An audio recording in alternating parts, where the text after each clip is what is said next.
नमस्कार दोस्तों, आप सभी का स्वागत है एक बहुत ही ज़्यादा डरा देने वाली हॉरर कहानी में। आज की कहानी सचमुच में घटित और बहुत ही ज़्यादा पुरानी स्टोरी है। आज मैं आप लोग के साथ शेयर करने वाली हूँ एक ऐसी भयानक तड़पती आत्मा की कहानी जिसने अपनी तड़प अपनी प्यास बुझाने के लिए गांव के बहुत सारे लोगों को यूं चुटकियों में मार डाला। तो चलिए दोस्तों, बिना देर किए इस कहानी को स्टार्ट करते हैं। कहानी पसंद आएगी तो प्लीज मुझे सब्सक्राइब कीजिएगा। दोस्तों, आज की जो कहानी है, इस कहानी को मैंने 10-12 साल पहले सुनी थी, वो भी किसी के मुंह से। उन्होंने मुझे बताया कि एक छोटा सा गांव था जिसमें एक डाकिया रहता था। जो डाकिया था उसका नाम था स्वामी, और स्वामी दिखने में बहुत ही ज्यादा सुंदर और आकर्षित था। जो भी डाकिया को देखता था यानी स्वामी को देखता था तो पहली नजर में ही अपना दिल हार बैठता था। और स्वामी शादीशुदा था जिसकी बीवी का नाम किरण था। किरण बहुत ही ज्यादा सुंदर थी और ये एक दूसरे से बहुत ज्यादा प्यार करते थे। स्वामी हर रोज की तरह अपनी साइकिल उठाया और डाकघर पहुंचा, और वहां से उसने बहुत सारी चिट्ठियां लिया और काफी दूर गांव में चला गया चिट्ठियां बांटने के लिए। वह जिस गांव में चिट्ठी बांटने गया था वहां पर सबसे पहली चिट्ठी एक ऐसे आदमी के घर की थी जहां जाकर उसको बहुत ही ज्यादा बुरा लगा। कहने का मतलब ये है कि वह सबसे पहले एक घर में पहुंचा और वहां जाके उसने गेट खटखटाया। गेट खटखटाने के बाद उसने देखा कि एक लड़की जो कि तुरंत नहा के घर से बाहर निकली, और उसने गेट खोल के पूछा कि कौन है, क्या चाहिए आपको। स्वामी ने उस लड़की को भींगे हुए देखा तो वह तुरंत अपनी नजरें नीचे कर लिया, और लड़की ने जब स्वामी को देखा तो वह दिल हार बैठी। उसको ऐसा लगा कि इसको मुझसे शादी करना चाहिए था, मतलब वो जो लड़की थी उसको प्यार हो गया था। और लड़की का नाम मोहिनी था। मोहिनी जो थी बहुत ही ज्यादा सुंदर थी और वह भी आकर्षित थी। मोहिनी ने स्वामी से पूछा कि आप कौन है, क्या लेके आए हैं, किससे मिलना है। तो स्वामी ने बोला कि देखिए, आपके यहाँ चिट्ठी आई है और मैं चिट्ठी देने आया हूँ, और आप चिट्ठी ले लीजिए ताकि मैं बाकी लोगों को भी चिट्ठियां बांट दूं। तो मोहिनी के दिमाग में एक आइडिया आया। उसने सोचा कि अगर अभी मैं चिट्ठी ले लूंगी तो ये आदमी पूरे गांव में चिट्ठी बांट के निकल जाएगा और मुझे इससे बात करने का मौका भी नहीं मिलेगा। तो बेहतर है कि मैं इसको बोल देती हूँ कि ये जो घर है इसके मालिक अभी नहीं है। जबकि मोहिनी के पापा गाय भैंस को चारा दे रहे थे, तो मोहिनी ने स्वामी को भगा दिया और बोला कि देखिए, अभी इस घर के मालिक नहीं है, आप एक काम कीजिए, पूरे गांव में चिट्ठी बांट लीजिए, उसके बाद इवनिंग में आके चिट्ठी दे जाइएगा। तब स्वामी चुपचाप चिट्ठी अपने थैले में रखा और साइकिल उठाया और आगे बढ़ गया। मोहिनी ने उस इंसान का पीछा किया, काफी टाइम तक पीछा किया, तो उसने देखा कि स्वामी पूरे गांव में चिट्ठी बांट रहा है घूम घूम के। और जब चिट्ठी बांट के स्वामी मोहिनी के घर पे आया तो इवनिंग हो चुका था, और मोहिनी के जो फादर थे वह बाजार चले गए थे सब्जियां लाने के लिए। यहाँ पर फिर से आके स्वामी ने पूछा कि घर के मालिक आए क्या। तो मोहिनी ने बोला कि मैं ही हूँ इस घर की मालिक। तो स्वामी ने बोला कि सुबह तो आपने बोला था कि आप नहीं हो।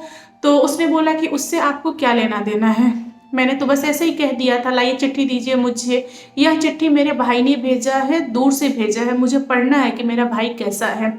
यह सुनकर स्वामी ने चिट्ठी निकाल के मोहिनी के हाथ में चिट्ठी दे दिया और आगे बढ़ने लगा। तभी मोहिनी ने स्वामी को रोका और बोला कि रुकिए, मुझे आपसे प्यार हो गया है, मुझे आपसे शादी करना है, मुझे ऐसे छोड़ के आप मत जाइए।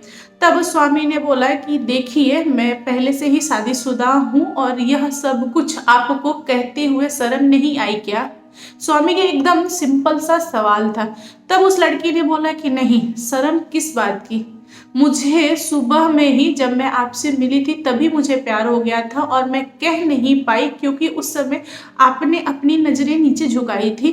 और मैं चाहती थी कि मैं आपको देख के ऐसे बोलूं, मतलब होता ना कि आंखों में आंखें डाल के बोलूं, तो आप यहाँ रुक जाइए, मुझसे शादी कर लीजिए, यहाँ पे जितना कुछ भी है, जो भी प्रॉपर्टी है, यह सब कुछ आपका होने वाला है। तब स्वामी ने बोला कि देखिए, मुझे प्रॉपर्टी की लालच नहीं है, मैं पहले से मैरिड हूँ और हम लोग जितने में हैं उतने में खुश हैं। मोहिनी ने बार बार स्वामी को रोकने की कोशिश किया, लेकिन स्वामी रुका नहीं, साइकिल लिया और आगे चलते गया।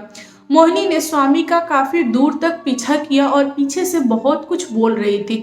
स्वामी रुका नहीं, स्वामी चलता गया चलता गया। कुछ दूर जाने के बाद से तालाब पड़ा एक काफी बड़ा। वहां पर जाके मोहिनी बहुत तेज चिल्लाते हुए बोली कि रुकिए, अगर आप मेरी बात नहीं मानेंगे तो मैं इस तालाब में छलांग लगा दूंगी। यह सुनते से ही स्वामी साइकिल रोक के खड़ा हो गया और उसने बोला कि देखिए, आप ये सब मत कीजिए, माँ बाप के बारे में सोचिए, आप घर जाइए। तब मोहिनी ने प्रस्ताव रखा स्वामी के सामने और बोला कि मैं आपकी दूसरी बीवी बनने के लिए तैयार हूँ। स्वामी ने बोला कि देखिए, मैं अपनी बीवी से बहुत खुश हूँ, मुझे दूसरी नहीं चाहिए। तब मोहिनी ने आखिरी प्रस्ताव यह दिया कि ठीक है, आपको शादी नहीं करना है तो मत कीजिए, बस मेरे साथ एक रात रुकिए, फिर आप अगले दिन मतलब सुबह में आप अपने घर चले जाइएगा, किसी को पता भी नहीं चलेगा। यहाँ पर स्वामी गुस्सा के साइकिल उठाया और उसने पलट के पीछे देखा नहीं, साइकिल लेके बहुत तेज वहां से भागा। घर आने के बाद से स्वामी ने साइकिल पटका और अपनी वाइफ के पास जाके सारा का सारा बात बता दिया कि देखो, एक लड़की मिली थी जिसने मेरे साथ ऐसा ऐसा किया, ऐसा ऐसा बोला। तब यह सुनते हुए स्वामी की बीवी ने बोला कि देखिए, आपने बहुत ही ज़्यादा गलत किया है, उस लड़की की इच्छा आपने मार दी है, जो कि बहुत ही ज़्यादा गलत है। आप जाइए उसके पास और जाके उससे माफ़ी मांगिए और उसको प्यार से समझाइए कि देखो, ऐसा संभव नहीं है और मेरे बारे में अच्छे से बताइएगा।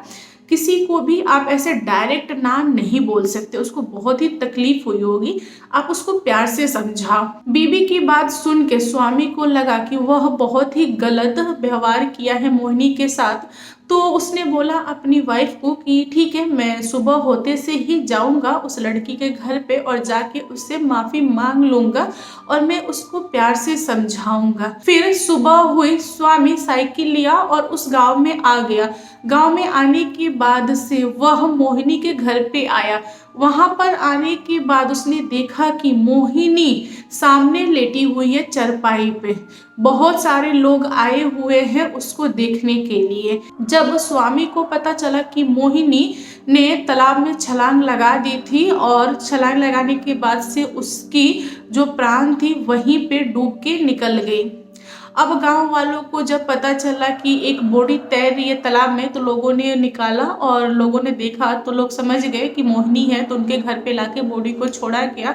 अब घर वाले तैयारी कर रहे थे क्रियाक्रम करने का। यह सब कुछ देखने के बाद से स्वामी अपने घर आया और घर आके अपनी वाइफ को सब कुछ बताया। तो स्वामी की जो वाइफ थी वह क्या कर सकती थी, वह सुनी, उसको थोड़ा दुख हुआ तो और उसने अपने पति को बोला कि कोई बात नहीं, जो किस्मत में लिखा रहता है वही होता है।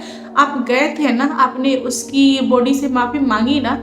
तो स्वामी बोला कि हाँ, वो लेटी हुई थी और मैंने उसके बॉडी को ऐसे देख के हाथ जोड़ के मैंने उससे माफी मांग लिया है। फिर होना क्या था, स्वामी धीरे धीरे इस बात को भूल गया और सब कुछ सही चलने लगा। कुछ महीने बीते तो लोग बताते हैं कि जहां पर जिस तालाब में मोहिनी ने छलांग लगाया था और खुद को खत्म किया था, वह तालाब के किनारे इवनिंग में और रात में वही मोहिनी निकल के चारों तरफ घूमती है। अगर मोहिनी के हाथ कोई लड़का लग गया जो कि यंग रहता है, उसको मोहिनी मार देती है। मोहिनी के मारने का तरीका भी अलग है। वह लोगों को बुला के बोलती है कि तुम मुझसे शादी करो। लोग मना कर देते हैं, फिर वह बोलती है कि मेरे साथ एक रात गुजारो। लोग डर के मारे मना कर देते हैं। लोग सोचते हैं कि भूत के साथ कैसे ये सब कुछ कर सकते हैं, तो सारे के सारे लोग डरते हैं। जो भी डरता है उसको वह तुरंत मार देती है। और आत्मा के साथ कोई भी शादी करने के लिए तैयार नहीं हो सकता। सारे लोग भागते हैं, पीछा छुड़ाने की कोशिश करते हैं। मोहिनी सबको मारना स्टार्ट करती है।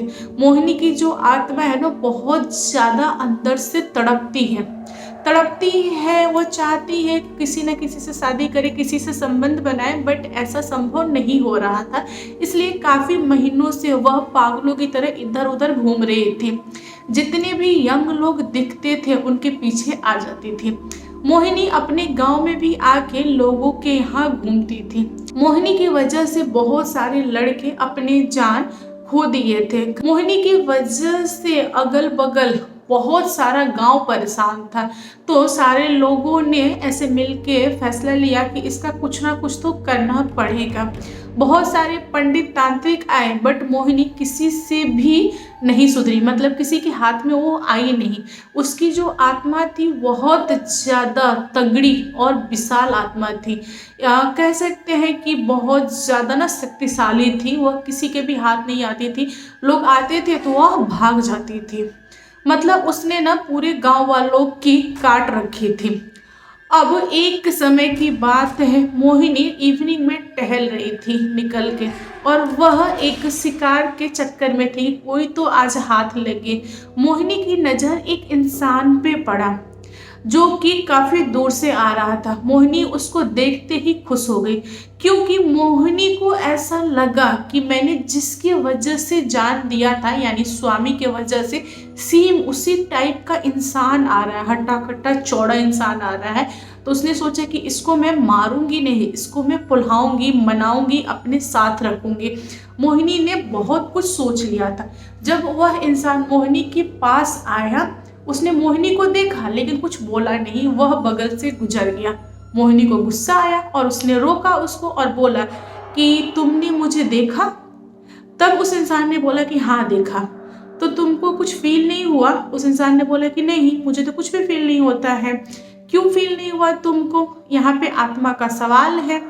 तो उस इंसान ने बोला कि देखो, दुनिया में क्या हो रहा है क्या नहीं हो रहा है, इस सारे मोह माया से मैं ऊपर हूँ, इसलिए मुझे कुछ भी फील नहीं होता है। मैं घर द्वार सब कुछ छोड़ चुका हूँ, इसलिए मैं एक नॉर्मल जिंदगी जीता हूँ, साधुओं टाइप से, तो मुझे जाने दो। तब मोहिनी ने बोला कि तुम कौन हो? तब उस इंसान ने बताया कि मैं एक जोगी हूँ।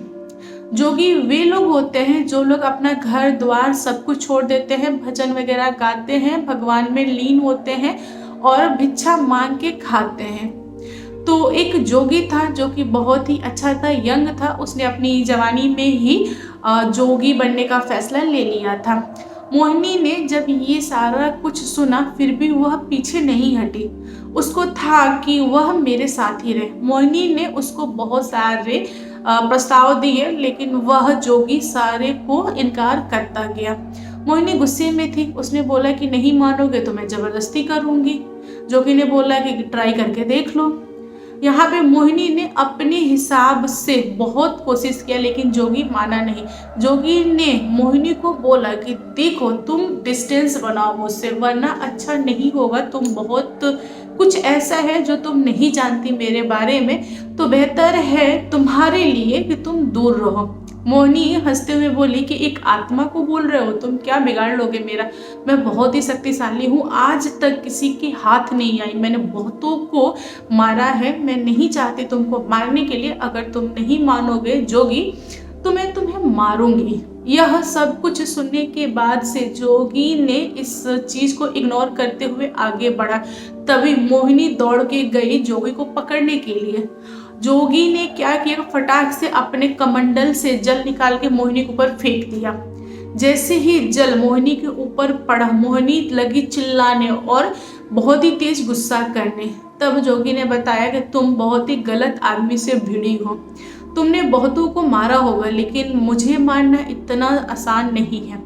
मैं बहुत कुछ जानता हूँ। मैंने सोचा कि तुमको छोड़ देता हूँ, तुमको माफ़ कर देता हूँ, लेकिन तुम तो बात ही नहीं सुन रही हो। तुमको क्या लगा कि मैं छोड़ दूंगा? तुमने तो बहुत परेशान किया मुझे, तुम ऐसे नहीं मानोगे, तुम चलो मेरे साथ। जोगी ने उस आत्मा को पकड़ा और अपने कमंडल में भर लिया और वहां से उस आत्मा को लेके चला गया। उस दिन के बाद से उस तालाब के आसपास कोई भी आत्मा दिखाई नहीं दी और वह गांव प्लस तालाब के अगल बगल वाला भी गांव एकदम शांत हो गया। तो दोस्तों आप लोग बताओ कैसी लगी आज की कहानी पसंद आए तो प्लीज लाइक एंड शेयर कीजिएगा और मेरे चैनल पे न्यू आए हो तो चैनल को सब्सक्राइब करना। Thank you, bye bye.